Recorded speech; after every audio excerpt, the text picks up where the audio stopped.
Laat gaan jou bekommernis.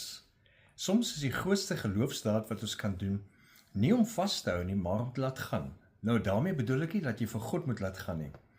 Ek hou nogal kunsmatige intelligensie, ontwikkeling en die programme en veral die effek op mense se werksgeleenthede, hulle gemoedere dop.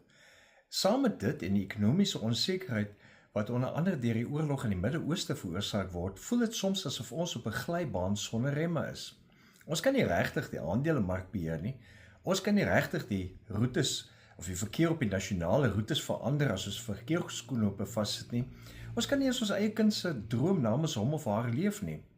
En tog bly ons vashou aan die gedagte om te moet beheer of in te beheer te moet bly. En dit maak ons eintlik angstig, maak ons eintlik uitgeput. Dan lees 'n mens so vers raak soos in 1 Petrus 5 vers 7. Werp al julle bekommernisse op hom, want hy sorg vir julle. Nou Petrus skryf van gelowiges wat ook onder druk was. Hulle het vervolging en onsekerheid beleef. Hulle het net soos ons nou, het hulle destyds nie geweet wat môre gaan bring nie. En sy oproep is baie eenvoudig. Laat gaan wat jy nie kan beheer nie en vertrou die een wat in beheer bly. Nou selfs moderne sielkunde bevestig hierdie wysheid. Huys en ander beskryf aanvaarding as die poort na psigologiese vryheid.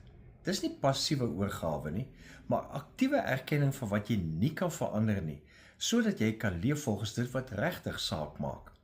Wanneer jy ophou beklei teen die onbeheerbare, word jy vry om weer God se vrede te ontvang. En jy beheer wat jy kan, soos jou reaksies. Leef geïnspireerd.